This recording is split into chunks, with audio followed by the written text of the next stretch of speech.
Good morning, children. Today we will start one more chapter called gravitation.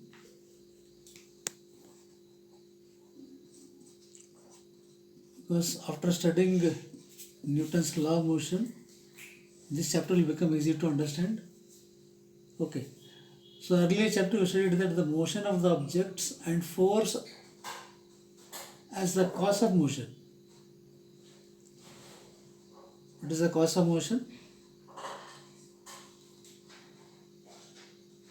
Motion of the object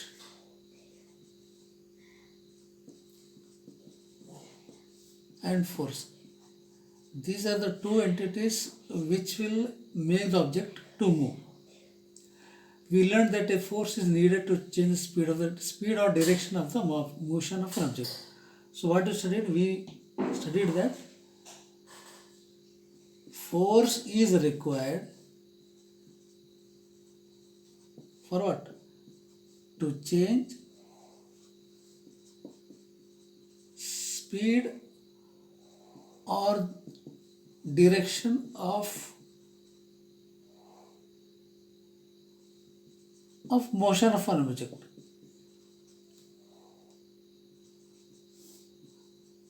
So when you apply any force on any object, it is needed. Why it is needed?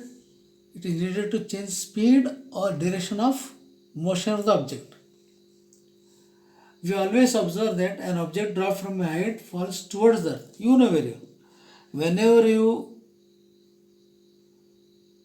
observe, the object falls towards the earth. When you throw up anything, it comes towards the earth. Or whenever you see any object always moves from height towards the earth. Falls from height when dropped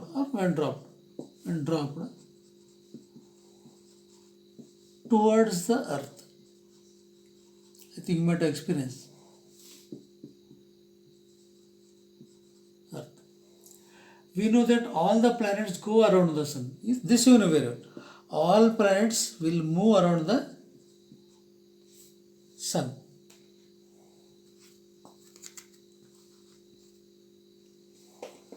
All planets move around the sun. This is already proved. The moon goes around the sun.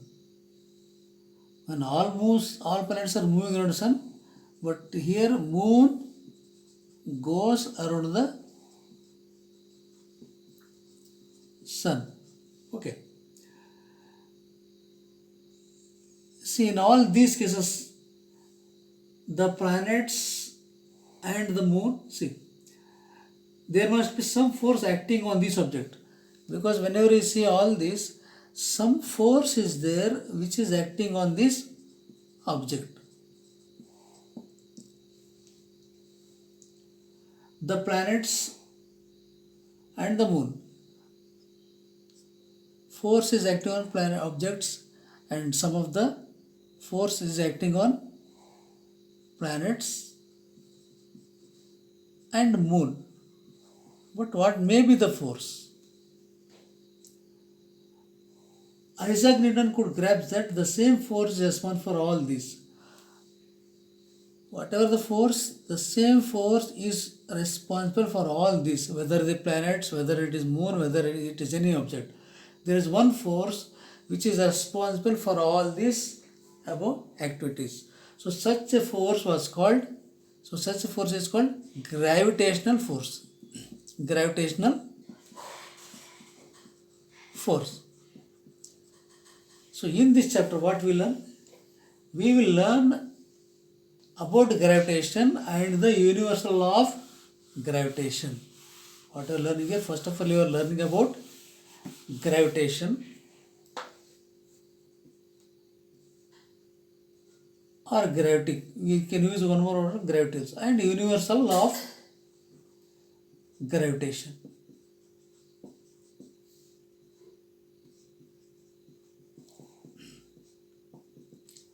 See, And along with this, we shall discuss the motion of objects under the influence of gravitation. Motion of objects under the influence of gravitation. Under the influence of gravitation.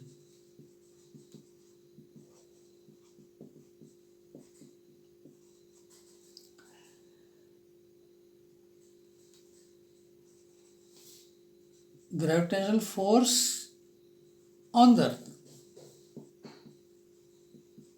So firstly we are studying the gravitation and universal law of gravitation.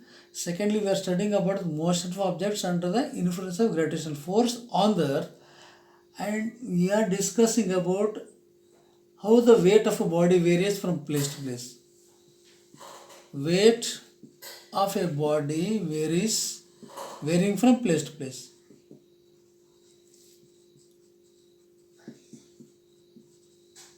From place to place. We shall also discuss the conditions for objects to float on liquids. So what conditions are needed for objects floating in liquids?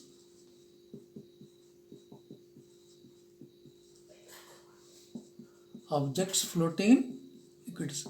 So these are the four things which you are learning in this chapter one by one. Okay. So first what we are learning here, we are learning about gravitation and the universal law of gravitation.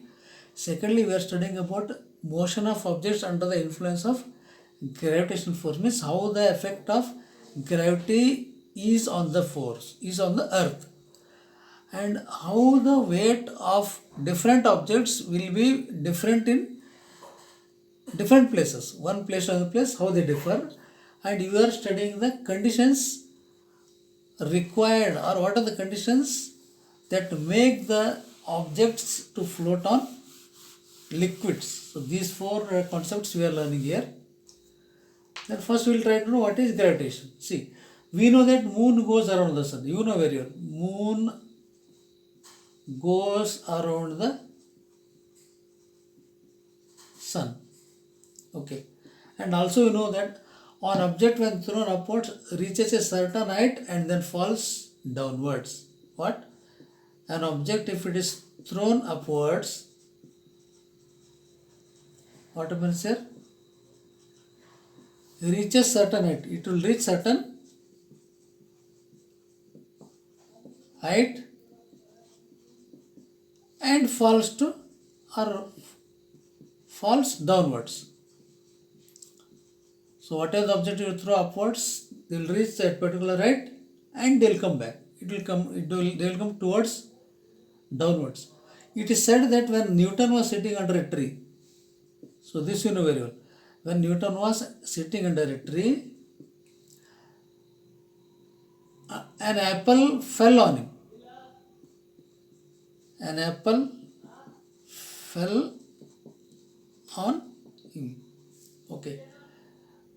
So this made Newton to think. So he started thinking why the object is moving towards earth. He thought that if the earth can attract an apple, can it attract the moon? See, question is very interesting. When earth is able to attract apple, can it not attract the moon? Can it not attract the moon? Means when earth is able to make the apple to move towards it, why can't the earth attract the moon? This was his question. Is the force the same in these both cases? He thought whether there is some force, and is the same force acting on this. He conjectured that same type of force is responsible in both cases. He understood that there is same force required in each cases, both the forces are same. So same force is responsible for such change taking place. He argued that at each point of its orbit, the moon falls towards the earth. At each point of its orbit, the moon falls towards the earth. You know very well. He argued that at each and every point, the moon is moving towards earth. Moon falling towards the earth. Instead, what happens? Instead of going off in a straight line, instead of going the moon, instead of going in a straight line, it is moving towards the earth. Okay, instead of going off in a straight line, so it must be attracted by the earth.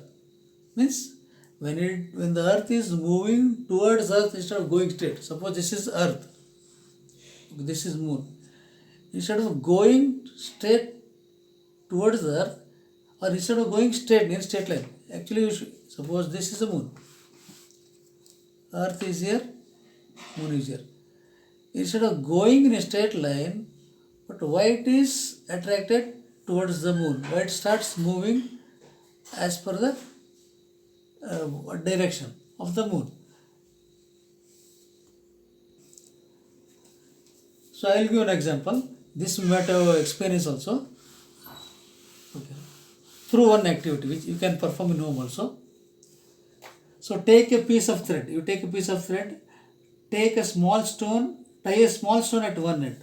You take a thread and tie a small stone at one end. Hold the other end of the thread. You hold here.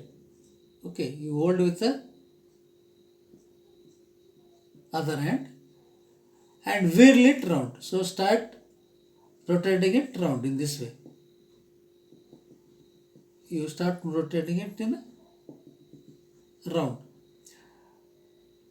Note the motion of the stone. You just check the motion, how it is moving, how it is moving. Then afterwards you release the thread, leave the thread. After that you leave the thread. Again note the direction of motion of the stone. Again you check the direction where it will travel, whether it goes straight, whether it is falling suddenly or down, or whether it is just rotating and falling somewhere. Check it. Okay. Now what we can conclude here, before the thread is released, now what is happening here? The stone moves in a circular path with a certain speed.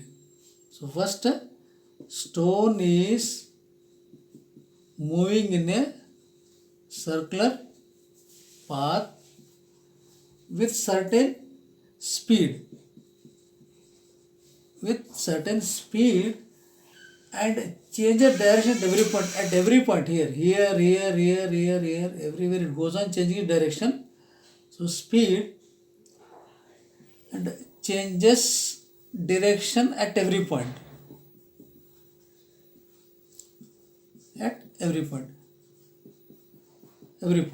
Okay. The change in direction involves change in velocity or acceleration. So when the direction is changing, so this change in direction leads to change in acceleration or velocity. Change in acceleration or velocity, because whenever there is change in direction of any object, there will be change in velocity or acceleration.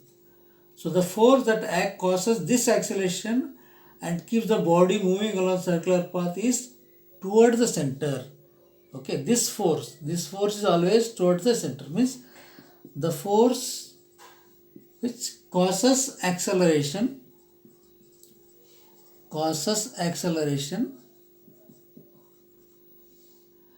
and what keeps the body moving along the circular path, keeps body moving along the circular path. So this force causes acceleration and keeps the body moving along the circular path, is acting toward the center. This force is acting towards the center. This force is called centripetal. This force is called what? Centripetal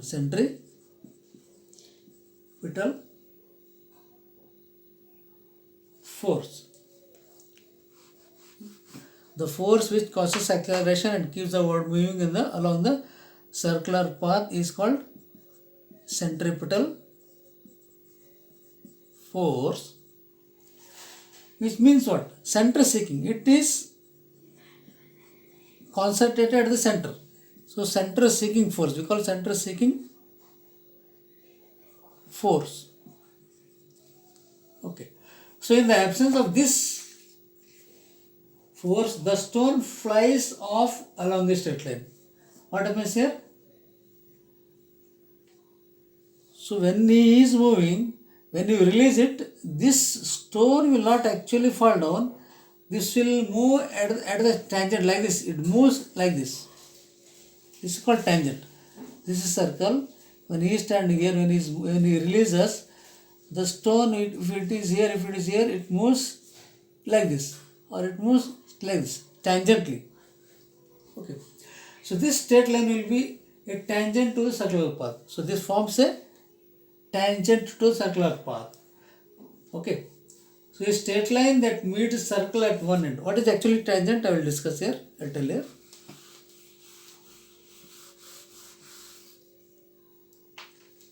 Suppose this is a circular path. Here is the person standing. Here is the object. So when he releases here, always this object moves in a tangent path. A straight line that meets the circle at one end. This straight line will meet at one end, and only one point is called a tangent to circle. It will move it at only one point at one end. So such a line is called tangent. Straight line ABC is a tangent. So this here, if I draw like this straight line is called tangent. Okay. The motion of the moon around the earth is due to centripetal force. Motion of the earth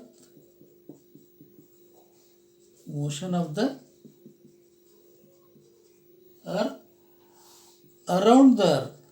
Motion of the earth around the moon. Motion of the moon around the earth. So moon is, if this is earth, moon is here. Okay.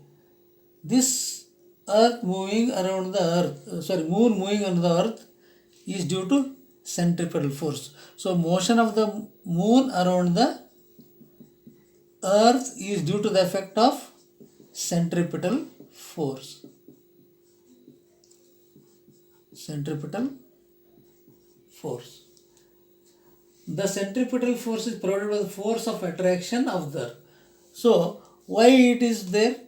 Why the force of earth is acting on moon? Because the centripetal force of earth is acting on the moon. So this earth produces centripetal force. If there were no such force, the moon would pursue uniform straight line motion. If there was no centripetal force, what would happen? The moon would have gone in a straight line only. If no centripetal force, moon would have gone in a straight line. It is seen that a falling apple is attracted towards the earth. You know very well. Earth, when it is falling, it is attracted towards the earth. Does the apple attract the earth? Suppose if this is the earth and this is the apple falling from the tree, okay? If this is the apple falling towards the earth, this is earth, this is apple, okay? So does the apple attract the earth? Can the apple attract the earth towards it? If so, we do not see earth moving towards the apple. Why? See, if earth is attracting apple, that is the apple is moving towards the earth. But if the apple attracts earth, can you see the earth moving towards the apple? No. But why? Why we can't see? See. So the reason is very simple. According to third law of motion, there is, you know very well, what is third law of motion? What does it state? Action and reaction are equal and opposite in direction. Okay. What is third law of motion? We will try to find it. So according to third law of motion,